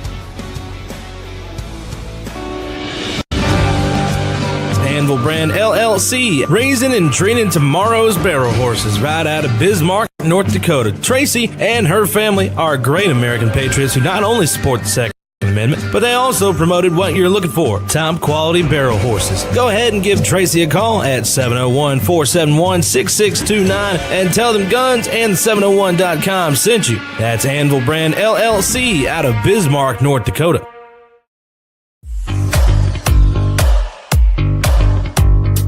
At Horton Laser Craft, we believe in the power of personalization. Whether it's a cherished memory, a special occasion, or a unique gift, our custom laser engraving brings your vision to life. Our expert craftsmen and state-of-the-art technology ensure every piece is a work of art. From personalized decor to one-of-a-kind keepsakes, Horton Lasercraft makes every moment unforgettable. Visit HortonLasercraft.com today and start crafting your perfect gift.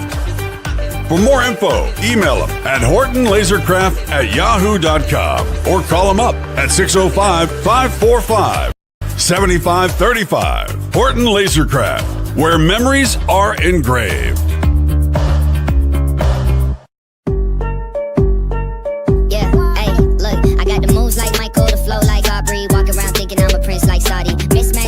T-shirts tucked in, know my worth, can't tell me nothing. White Nikes, albino, pink up my stilo, head to the top, bottom line is a motto. Welcome back. It's Leon Francis with Blackbeard Logic on the Guns and the 701 Network. Let's get it.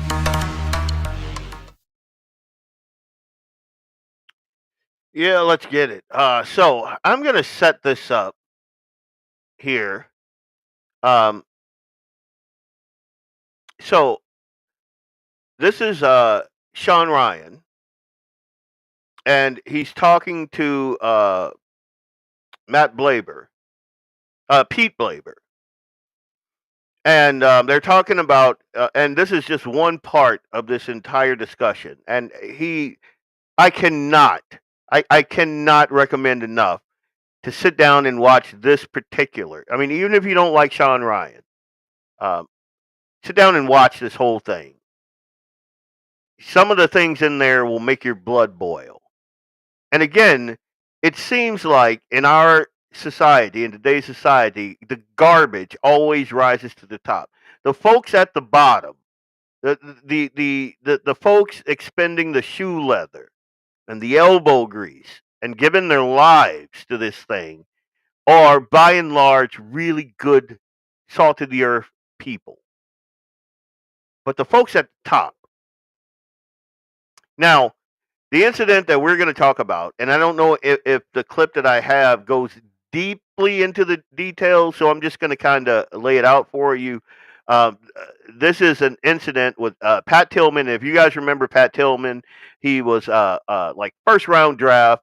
I forget the NFL team had a $2 million contract, but I remember him having a interview. Reporters were all over him because he decided instead he was going to put that on hold and go serve in the military because his father had served, his grandfather had served, he had uncles, and his whole the males. His brother was serving. Like the males in his family, they were a military family. And he's like, well, I'm not just going to go play football. I'm going to go and serve my country. That's the type of person that Pat Tillman and his family are. Just salt of the earth, good-hearted folks. And it went horribly wrong. So his ranger, he became a ranger, which is no small feat. No small feat. His ranger platoon was on a poorly planned mission in difficult terrain near the Pakistan border. Now, and I'm not going to get into the weeds on it, but basically everybody in the talk screwed these guys. One of the things that they should have never done, in my humble opinion, and in Blaber's humble opinion, and in the command, the ground command, the folks that were on the ground, they were like, wait, what?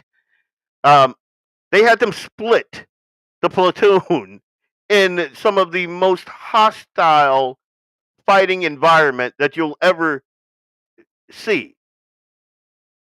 And as a matter of fact, the guy on the ground was like, no, we're not doing that. And then the guy, the big hoity-toity said, that's an order. So there you go. But they ordered the platoon to split. It created chaos. They ended up going into a canyon, and it was so narrow that they were being fired upon. They couldn't see who was firing upon them. They didn't have ear protection, and they're firing like 50 cals and like big firepower in a canyon. So they're coming out of the canyon, and Pat Tillman's platoon, their portion, they broke the platoon up. So some guys were from different platoons. So the communication was garbage. The radios didn't work. They had line of sight radios. The folks in the TOC had switched over comms to the purple set, which was, I guess, only among the hoity-toity, so they couldn't hear anything that was going on the ground. The guys on the ground couldn't communicate with each other because they're in a canyon, and their line of sight radios did not work. And so they're trying to make the best of this just foobarred situation that the guys in the TOC, the hoity-toities, the generals, the guys that are disconnected from the actual fighting, ordered them to do. So they come around, they're trying to get out of this canyon, they're in a kill box. Folks are shooting down at them. And so they're shooting up at them. And in the chaos, Pat Tillman gets killed. Other people get killed also. But then the way the Army handled it is the portion. Well, the whole thing was a foobar. But this portion of this interview pertains to how they handled it. There was a cover-up. Like, everybody knew it was friendly fire. The battalion knew. Everybody knew. But the Army decided to cover it up. And for 35 days, they lied to everybody. And this is 5 minutes from this conversation. And then on the other side of that, we're going to talk about General 4-star General David Hodne, who Pete Hegseth, like after this interview had concluded, they hadn't aired it yet, but they had concluded it, and these special forces guys and the guys that are in that community basically got back to Pete. Pete dug into this, found out what Hodne, who is now a 4-star general, who is like right up there with him, and he fired like, I think 4 of the dudes. Like this whole again, listen to the whole interview. There are foobars in all of this crap, and all of the crappiest people rose to the top. They rose to the top, and this is who we have. These are the reasons why we don't have faith in our institutions. It's things like this. Take a listen. Know if you need anything, we'll get these guys, and off they went. But Kevin would have told the mom and Marie right there, not just that he was dead, but he was killed by friendly fire. And the whole thing that went on for basically 20 years would have been nipped right there with just the truth. So, the old adage, the truth doesn't get any better with age.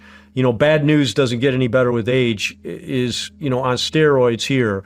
But they're aging it, and they're aging it 35 days, a memorial ceremony in San Jose where they read this Silver Star citation, charging up a hill to counterattack an enemy that ambushed his comrades. And so Here's the other part. On 3 days after it happened, the platoon comes in back into Koust, into the base in Koust, and they do a hot wash. They're directed to do, and they do a hot wash. No one from the chain of command attends that hot wash. In the hot wash, you can really be, I was very proud of these guys because each squad leader got up. The first squad leader, who was in the gun jeep that shot Pat, said, it's not my guy's fault. We thought we saw an Afghan. We had been shooting in that direction for 12 minutes. They only shot up there because I shot. I'm the one who shot the Afghan. They did what they were supposed to do and shoot where their squad leader is. Don't blame my guys. Taking full responsibility. Next squad leader gets up, says, I was up on top of that spur.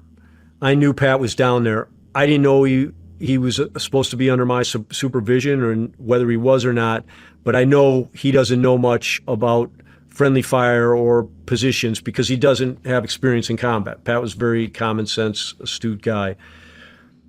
So I take responsibility for it. So 2 guys get up, 2 squad leaders, 24 years old, and they take full responsibility like leaders are supposed to. And as I point out in the book, there's a huge difference between responsibility and blame. Responsibility means accountability, which is by default, if you're a leader, you take accountability for what happens to your men in a combat zone. Blame means you are admitting that it was your fault.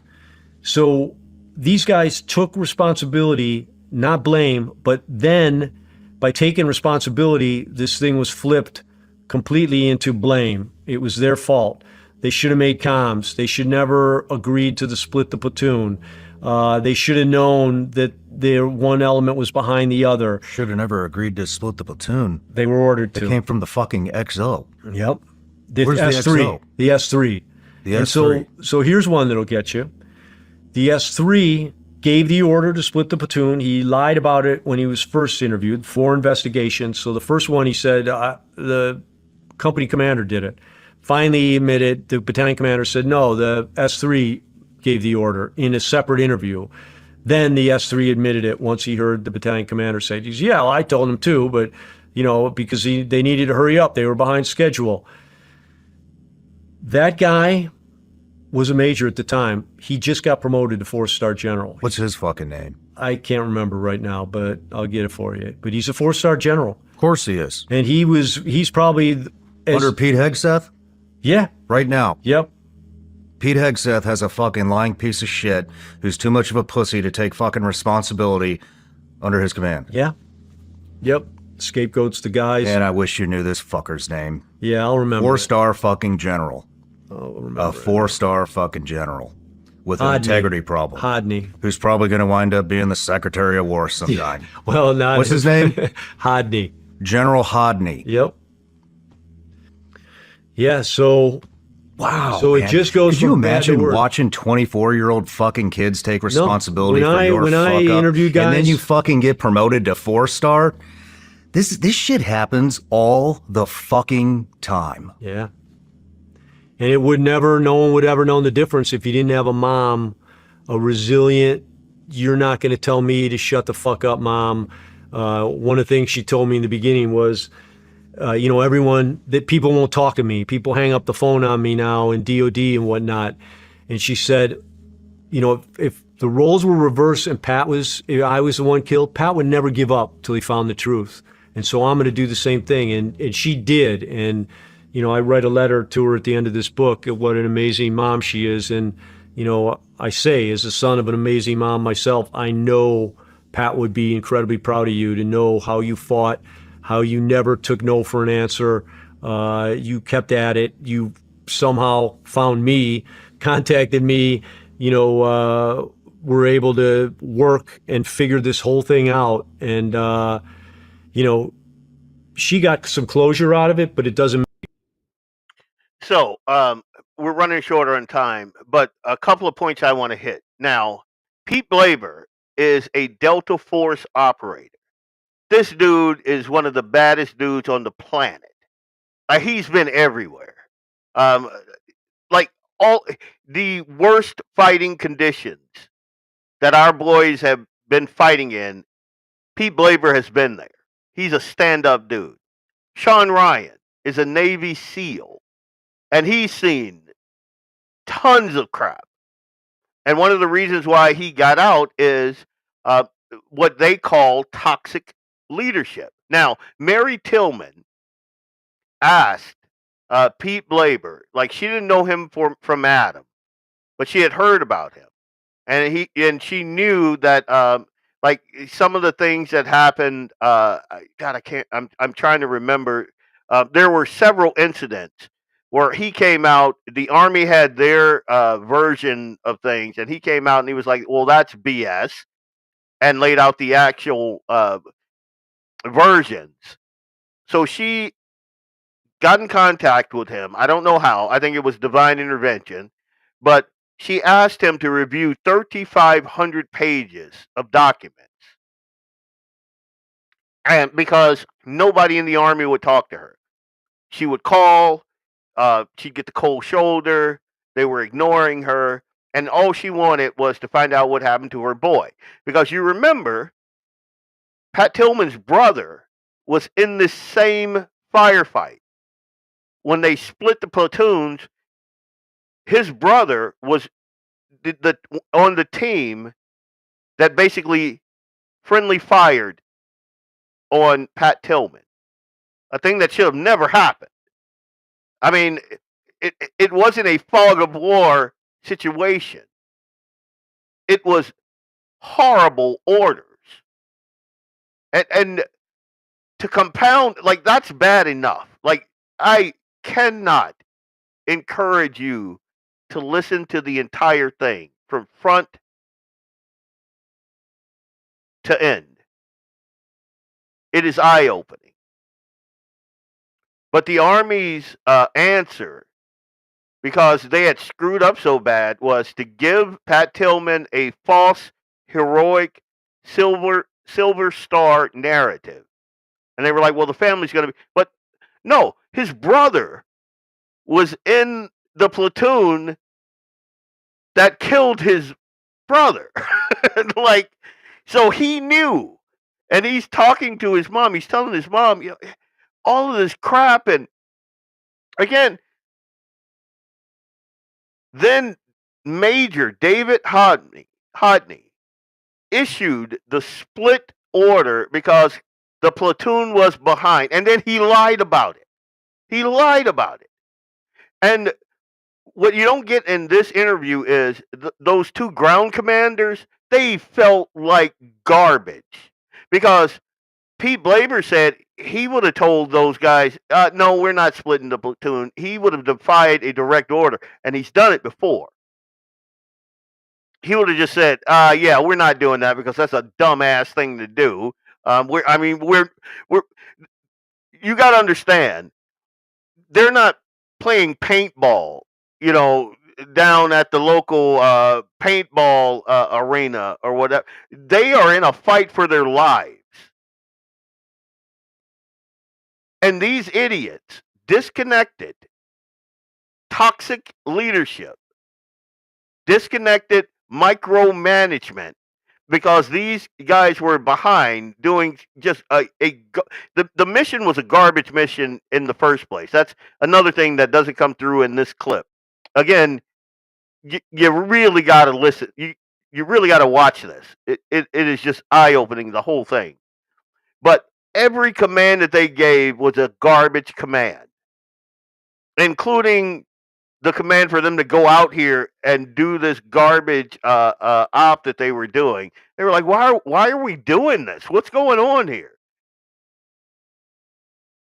And then instead of the folks that issued those garbage orders taking the heat, the ground commanders who were actually human and felt the pain of losing people that they're fighting beside, they stood up and they were like, oh, yeah, I take responsibility for this, ownership of this.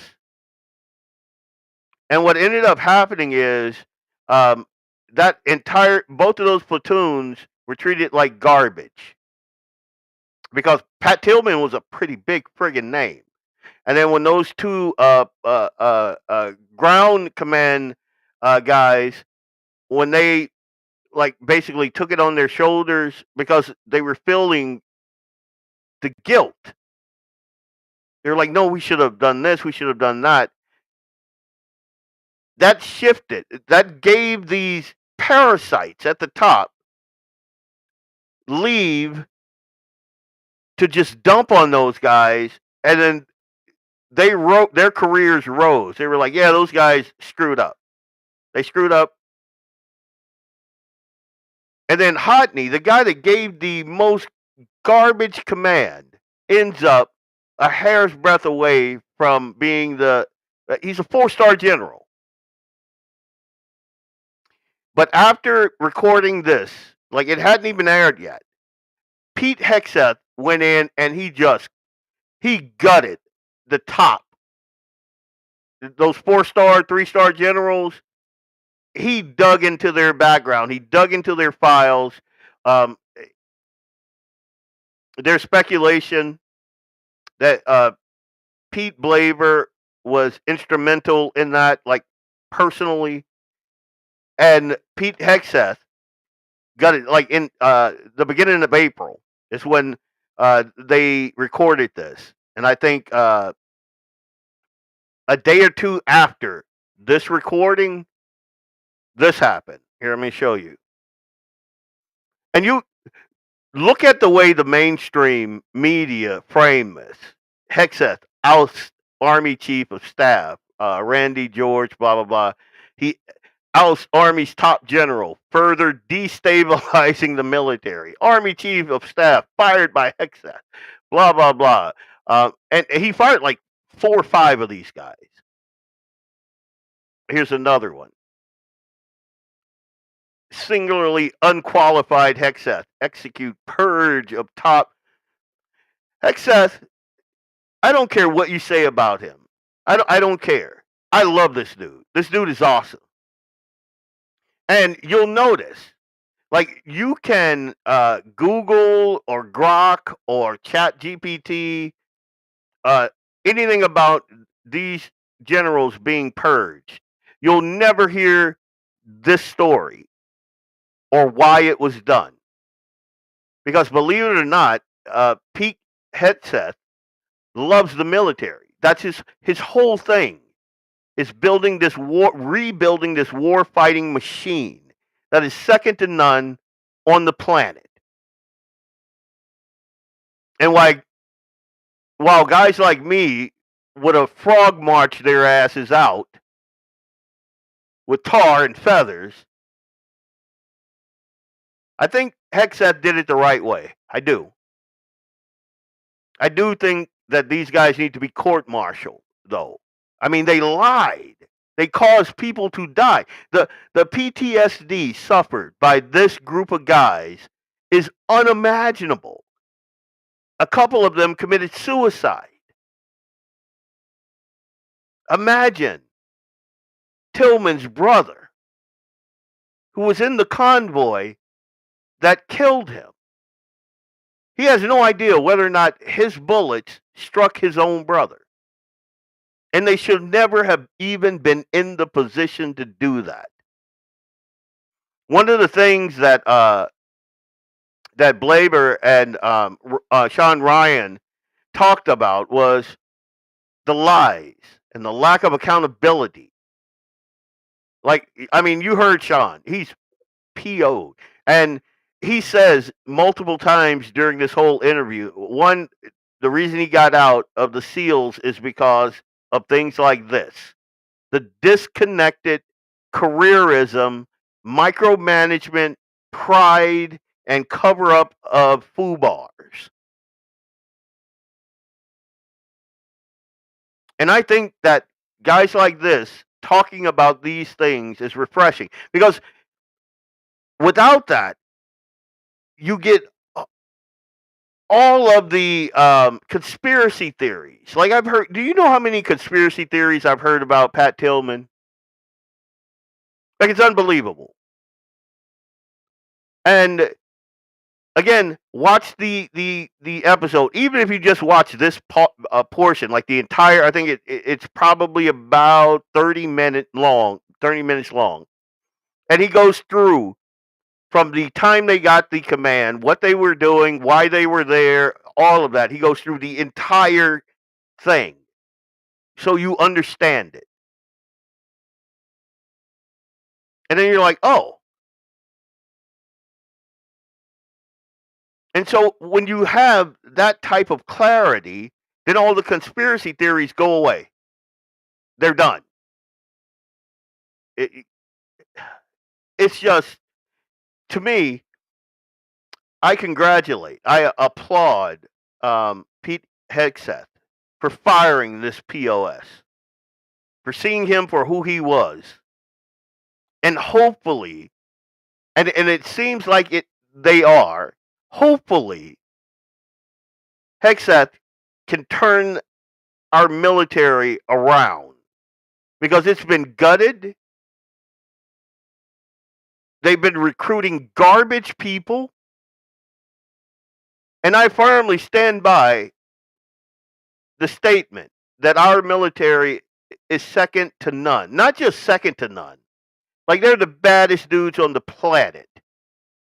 When you give them a mission and point them that way, they're unstoppable. They're fearless. And like he said, these aren't like older guys. These are like 20, like he when he was talking about those ground commanders, I think he said the oldest one was like 24 years old. And they're broken. They're broken. And it wasn't even their fault. They took responsibility for all that pain. They took responsibility for their part in the FUBAR. Nobody at the top did. Nobody. And while the guys on the ground got PTSD and suicidal ideation and a litany of mental health disorders and having to interact with other servicemen and knowing that, that's the platoon that killed Pat Tillman and, that sort of thing. They had to live with that. These POSs at the top, they just kept rising. Even though it was their FUBAR. It was theirs. And I thought this was worth talking about. I thought it was worth talking about. Anyway, Leon Francis, Blackbeard Logic. This is a feel-good Friday. I mean, it is. And I think the right thing happened here and again, not for fanfare. You'll notice.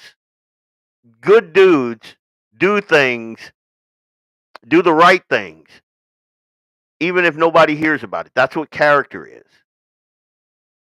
And the fact that you can Google this and you won't find this interview anywhere in it, but if you cross-check all of these generals, you'll find there are little nuggets in there. These generals that the liberal left was like, oh my God, he's firing all the top generals in the middle of a war and blah, blah, blah, and this and that.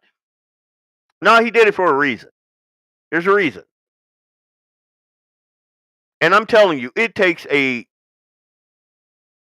dude with character not to go out in front of the cameras like it seems like every politician wants to do and go, I did this because blah, blah, blah, and this. And no, he didn't do any of that. He was like, hey, you're gone.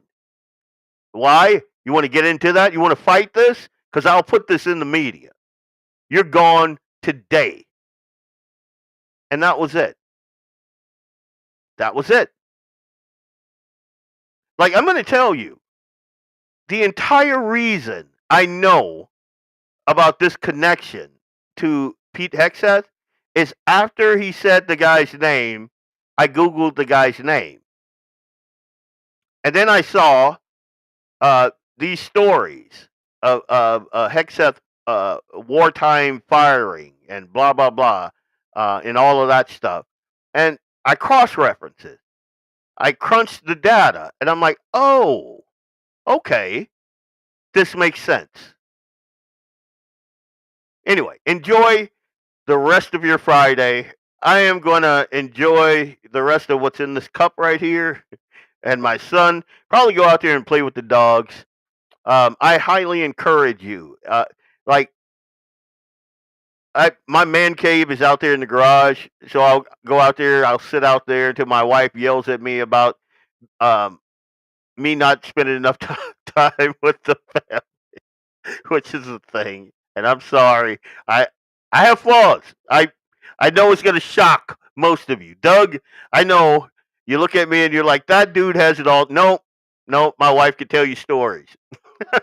But two things I wanted to mention before I go. One, in June, I think I'm going to start instead of broadcasting, because right now I'm broadcasting on 4 platforms simultaneously. I think I'm going to narrow those down to probably 4. Blackbeard Logic, Facebook, Guns in the 701, obviously, the 2 Twitters. Yeah, and the 2 Twitters. So I'm going to stop doing the live streaming on my Facebook page because I want to funnel all of the live streaming. Like on right now, I'm looking at it, it's like 14. I want to get that down to 4 and then stream all of the traffic to just those 4 sites, Blackbeard Logic and Guns in the 701. So stay tuned to that. I will have tons of reminders before that happens. That's why I'm going to do it in June. Right now, I'm kind of scattered all over the place. Second, my son is fighting again in June in Iowa. I don't know if I'm going to go. So if I don't go, I'm going to host right here at the farm a live viewing. And all of the guys and gals at Guns in the 701 will be invited. We're going to sit out. We're going to fellowship. We're going to shoot guns. We're going to drink. And we're going to watch my boy get in there and tune some folks up. So I wanted to mention those 2 things before I leave you guys tonight. What's my handle on Doug? I am embarrassed that you would ask me that, dude. It's Blackbeard Logic on Twitter. That's I'll send it to you, dude. How this? Hang on. Again, this is this dude right here. I'm going to show you that dude with the American flag right there. He doesn't know my hand. I've known this dude for longer than I've had Eli, and he doesn't know my handle. It's Blackbeard Logic, dude. Just look for the black beard. That's all you got to do. Leon Francis, Blackbeard Logic, Guns in the 701 Network, signing off. God bless, guys. Good night.